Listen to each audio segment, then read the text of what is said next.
Well, greetings. It's day 29 of our journey, and I am greeting you on this Sunday evening here at Zion. I'm in our church parking lot, actually, in a picnic bench in our parking lot, which I'll explain why in a moment. It was a great day at Zion this morning, just a wonderful worship experience, great people, wonderful music, people visiting beforehand, people who were new to guests at Zion. It was just a great morning, a lot of really good singing and just a great sermon. I mean, you'll have to listen to it. I posted it below this blog. It was a great sermon based on the Gospel of John, chapter 12, when some Greeks came to Philip, some unchurched people, and they said to Philip, "We wish to see Jesus." It was a great sermon based on, the question of whether people, when they come to Zion, do they see Jesus in us and through us? What are our spiritual habits and characteristics? When people come to church over the next couple of weeks, will they see Jesus? I did it not mean to make people feel guilty, but more to inspire them and inspire us as a congregation. Listen into it. I called for, in a sense, a revival in our church. After just such a great sermon, I was visiting with some of the nice people at Zion and having, some really good snacks. We have the best snacks here between services that I've ever had at any church. I'll put up our snack ladies against any other church anytime. Somebody comes and says to me, "Pastor Eric, there's a homeless gal sitting in a parking lot right here, and she's asking for money."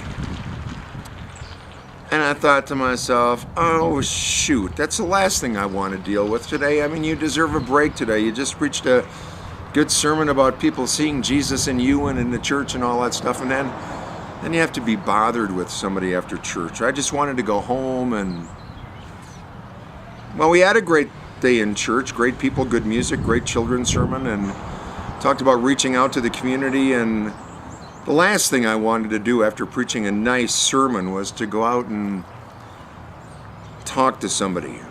But one of the things I don't like about God is that God kicks my butt every once in a while. And what usually happens is when you've done something that you think is pretty good, God comes along and kicks your butt and says, "Dude, I'm not done with you yet." So I went out to the parking lot. A woman was sitting right here, obviously had multiple life challenges in many ways.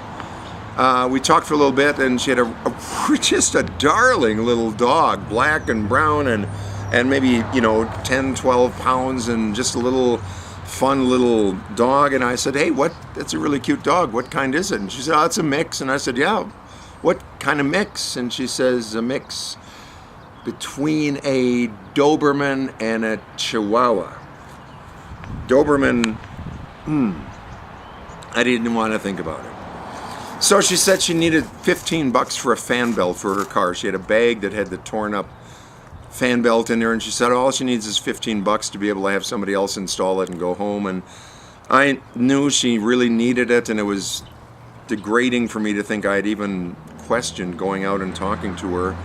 I looked in my wallet. I had $1. I usually carry cash in my wallet, but today I had $1. So I went back into the kitchen here at Zion, right behind you, and I went up to Dolly and I said, "Hey, Dolly, can I borrow $15? And so she gave me $15. I gave it to the gal. She was very appreciative, and she went away to get her fan belt fixed, to get her truck moved so that they wouldn't have to tow it.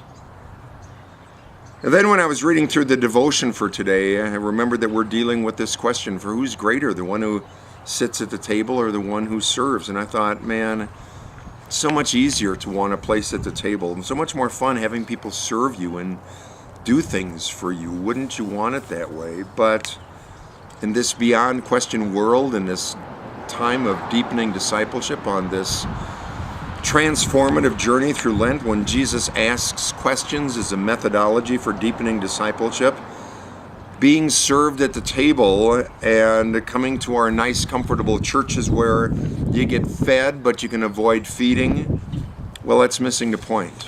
Jesus came as an example of service, of giving, of loving, of forgiving, of servanthood. Jesus asked us to do the same, to serve because we can, not because we should, not out of obligation, simply because we can. Servants serve based on love, not out of obligation. Because servants serve because they know that love is stronger than hate. They believe that forgiveness is stronger than sin. They're convinced that life is stronger than death. A servant simply loves and serves. So it was a good day. It was enjoyable. It was a rewarding time to be with the people at Zion, but it was an important day because whenever God kicks your butt, you learn. Servants simply serve. Look forward to seeing you tomorrow.